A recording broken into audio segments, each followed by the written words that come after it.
Hey dear, Zimzy here, and I haven't read crime thrillers in a while, so I decided to read three that I really want to talk about, and two, they absolutely blew me away. And one I actually ended up soft DNFing for now because I'm petty and I'm a nerd, and I just couldn't get over one small detail that made me hysterically laugh every time it cropped up, so I had to DNF that one for now. But anyways, I'm going to keep all of these reviews spoiler free except for the DNF one. I will get into minor spoiler territory because I feel like I have to explain myself. First on my list, I have a Nordic noir by Soren Sveistrup, who is an award-winning screenwriter who decided to write this book, which now has a Netflix series. So I really have been wanting to read this one. And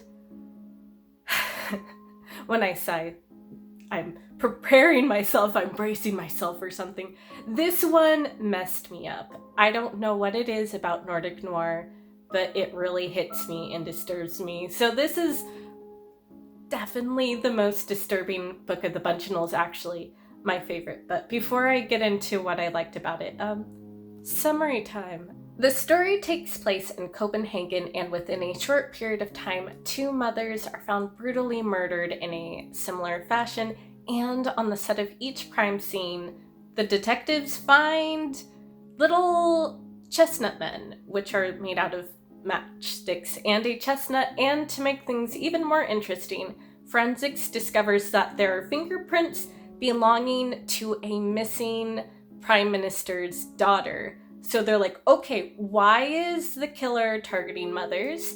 And is this missing girl actually alive and still out there? So they're on the hunt to find the killer before more women are killed and to see if they could possibly save this girl. Yeah, this book is so descriptive and visceral and atmospheric, and it's like you can hear the crunching leaves and crunching body parts. I think what gets me is that the murders are told from the victim's point of views.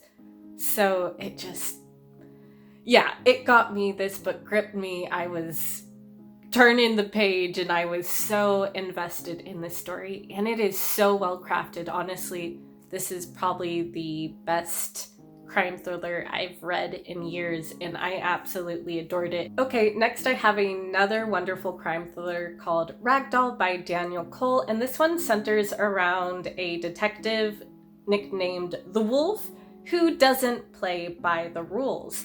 And he actually ends up getting in hot water, planting evidence for a child killer. The child killer gets his evidence excused. He goes off and kills again, but this time he gets caught. However, Wolf is really salty and angry and feels like the death could have been prevented, and he's sent in a psych ward for psych evaluation briefly, and once he returns, he has a new case that feels very personal because he finds the head of the killer combined with all these other body parts.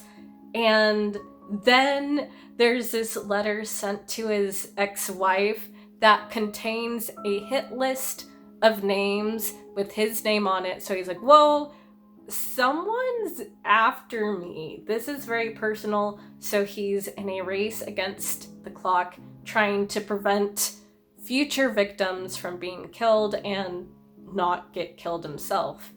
Yeah, this was a really fast-paced cat and mouse game where you feel like the killer is 3 steps ahead of you at all times. Like, this is a crafty, smart killer who kills his victims in creative ways, which I appreciate. I appreciate fictional murderers only, not actual murderers, when they get very crafty, and we're always thinking like, oh, how is he going to kill the next victim? The next victim isn't safe, and it just keeps you on your toes. And I just felt like everything was really well set up, and I enjoyed this one. Okay, last we have the book that I had to DNF because it was amusing me and annoying me more than it gave me thrills. And I am unfortunately talking about The Jigsaw Man by Nadine Matheson. And I went into this book so pumped. I was so excited. I heard it compared to Hannibal, which, if you know, I absolutely adore. Only there was one small minor detail that I couldn't get over. Okay, but before I get into some minor spoilers regarding one of the victims, I'll give you a brief plot summary. So this story centers around a copycat killer. So on the River of the Thames, there are body parts discovered that resemble a previous famous killer who's behind bars, and he's known as the Jigsaw Man. So the detective has to consult the Jigsaw Man in order to catch this new killer who's on the loose. And now I suppose I'll get into what made me stop wanting to read it.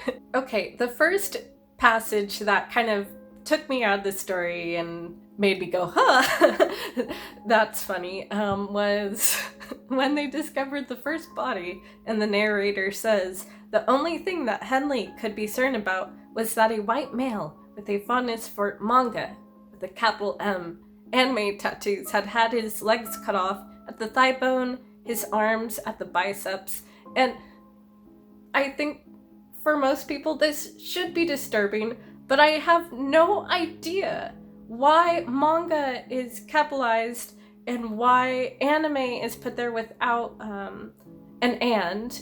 Some people use animanga to combine both mediums, but they're two separate mediums and you really should have an and within that sentence grammatically. And I have no idea why manga's capitalized, and at first I was like, okay, this could be a weird choice by the editor, where the editor is like, okay, you have to include both of these words to describe the tattoo for me to know what's going on, and you have to capitalize manga for whatever reason.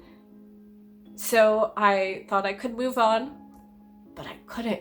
Okay, so the subject of the tattoo crops up again, and this time it gets even worse. So here we go. Henley took a closer look at the tattoo on the torso. It's a scene from Full Metal Alchemist, Lynn said. She sounded quite pleased. That's a manga with a capital M, anime film, if you didn't know, way before your time, she continued for the benefit of Ramoder. He's got Ken from Fist of the North Star tattooed on his back. And okay, let me break that down. So, Full Metal Alchemist started off as a manga, then it got 2 anime, and it also has 2 different anime films. And the thing is, anime can be a film, and also the date is super weird because, like, Brotherhood came out in 2009, and the first original anime TV series came out in, like, 2003. So for her to tell someone working in homicide that it came out way before their time, like, are they employing children? What's going on? And why don't you just say, like, anime, because most people know it from the anime? Why do you have to include every single medium within the series? Why don't you mention figures as well? It's just really bizarre. Again, like, I don't know if the editor was like, you have to describe every medium and iteration of Full Metal Alchemist in existence for the fans to know, for the readers to know what you're talking about. And again, I don't know if that was the editors doing or the authors, but I just couldn't. And again, that's me being nitpicky and petty, and just from me as a nerd and huge fan of Full Metal Alchemist, that set me off. Who knows, a lot of people gave it rave reviews, so you might enjoy it more than I did. Anyways, if you have any more suggestions for really good crime thriller, like even TV shows, books, any form, manga with a capital M, if you have suggestions for crime thriller, manga. Let me don't. I'm sorry. I'm just very amused by that, but let me know your thoughts and recommendations down in the comments below. As always, thank you for watching, and I'll catch you on the flip side. See ya!